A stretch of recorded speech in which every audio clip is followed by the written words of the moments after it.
Hello, my name is Brian Wilcox, and in this presentation I'd like to present work from Professor Yip and myself from our journal paper on Solar GP, Sparse, Online, Locally Adaptive Regression using Gaussian Processes. But first, I'd like to motivate the problem of robot model learning. Many robotic systems are complex, having inaccurate or unknown system models, unknown environment dynamics, or non-stationary behavior that make traditional robot modeling techniques challenging. In a data-driven approach through machine learning, we can learn a model of very complex systems. However, there remain many challenges such as real-time constraints, data availability, online learning, especially when there's no opportunity or data to pre-train, and appropriate model selection. In summary, the problem statement is that given data in the form of a collection of training samples, X and Y pairs, we aim to learn the function mapping from inputs to outputs, where our output Y is a function of our input X, plus some noise. In the next few slides, I'll be discussing the background methodologies behind our algorithm that we believe address the properties of a good machine learning controller. First, starting with Gaussian processes. A Gaussian process represents a collection of random variables, any finite number of which have a joint Gaussian distribution. Often it's thought of as a distribution over functions. A Gaussian process is characterized by a mean function and a covariance function, also known as a kernel function. Now, regression in a Gaussian process amounts to inferring the conditional probability of the function output given the known data and a test point. We then have an analytical expression for the mean function as well as the variance function, m star and v star, where k represents a covariance or kernel matrix. Now, learning in a Gaussian process involves optimizing hyperparameters of the noise and kernel function. This is achieved by maximizing the log marginal likelihood of the data. In doing so, we find what we have in the image on the bottom right, where closer to where we have known data points in the red, we can see that the variance is very tight, but as we go away from where we have known data, the variances grow. Although data efficient, Gaussian processes are known to have high computational complexity for training and prediction. So here we introduce sparse Gaussian processes via variational inference. To reduce the computational complexity, support or inducing points are used to sparsely represent the input space. First, we augment the posterior distribution with inducing points, U. Then we propose a distribution with variational parameters to approximate the posterior distribution by minimizing the Kullback-Leibler divergence, which is a measure of similarity between distributions. In doing so, we can optimize to find the inducing points. In the image, you see the inducing points as the red marks that approximate or sparsely summarize the data. In the context of our teleoperation task, we want to handle streaming data. So we need a framework that leverages old data encoded into the previous posterior distribution. In this framework, the old and new posterior approximations are of the following forms, where Q old and Q new are approximations for the distribution of the old data and the distribution of the old and new data, respectively. So with some rearrangement and substitution, we have an expression for the exact posterior, where notably, we're now combining information from our new data as well as an approximation of our old data. And we can see on the right image that the inducing points are being learned and distributed as data comes in, streams in, as opposed to in a batch.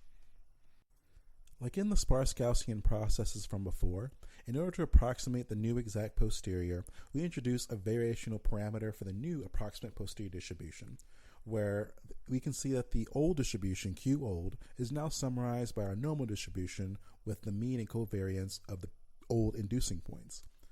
Now the KL divergence can be found between the new approximate posterior distribution and the exact one. Then we can optimize the lower bound and find the new inducing points, as before. The last of our background is local Gaussian process regression, which allows for separate Gaussian process models to be segmented by partitions of the training data into clusters defined by their center location.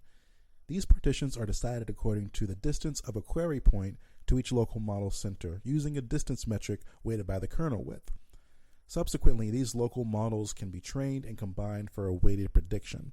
And we note that a new model is created when the max of these distance weights drops below a threshold typically provided by the developer. And finally, we're at Solar GP. Sparse online locally adaptive regression with Gaussian processes is a formulation algorithm which uses streaming sparse Gaussian process models as the base for local model partitions. A feature of this algorithm is that it's designed to be continual self-learning, where it learns online from scratch, in contrast with learning from demonstration or a training data set. As a high-level example, if you look at the diagram, the robot begins with no pre-training, and as the robot traverses the robot path, new local and sparse models are created from the streamed experiences, and these local models are used for predictions every step along the way. Let's now discuss the component modules of SolarGP. As a prior, we initialize a sparse Gaussian process model with an initial jitter of the generator or the robot, for example. We also initialize a base sparse streaming model, and then partition initial batches into local models. And for angle representations, we'll encode them into sine and cosine to avoid the angle wraparound. The first row module is the tester, which simply sends text signals to the predictor. The predictor module, it uses weighted prediction, where we've added the predictive variance into the weightings. And as a nominal cost comparison, we found that it's lower than the batch case. Another module is the generator, which receives predictions to generate training samples. This is where we get the experience from. The last module is the partitioner. In its procedure, it computes the nearest model center to the query point, partitions that point into the nearest model, or it creates a new model if the threshold isn't satisfied. And lastly, it updates the model center. Doing so allows us to throw away the new data after updating, which tends to be much more memory efficient. The last module is the local or base trainer, which seeds new models with either the nearest local model or with the base model. It then trains the base and partition local models with the new training pair from the generator. Notice that the kernel width is updated from the base streaming sparse model, which is used in the partitioner. And the last note is that we found nominally that the computational complexity is also reduced. Now that we've discussed the modules, let's look at a flow diagram. The tester sends a test signal to the predictor, which creates a prediction for our generator, which will create an experience X and Y that can be passed to the base trainer to update its kernel width W and the partitioner so that we can create partitions of each experience into each respective K local model, which finally the trainer will update and train for the predictor to use in its next round of predictions. This algorithm can be employed in parallel as well as sequentially. In order to demonstrate SolarGP employed sequentially, we have demos of arbitrary n-link manipulators running the algorithm. In the top row, we have manipulators in 2D space of varying degrees of freedom, where as it traces the trajectory, we can see new inducing points of new colors that represent new different models. In the bottom row, we also have manipulators of varying degrees of freedom running in 3D space. If you look at the table, we can see that they have a relatively low root mean squared error in meters, and we can choose the number of support points that each model has.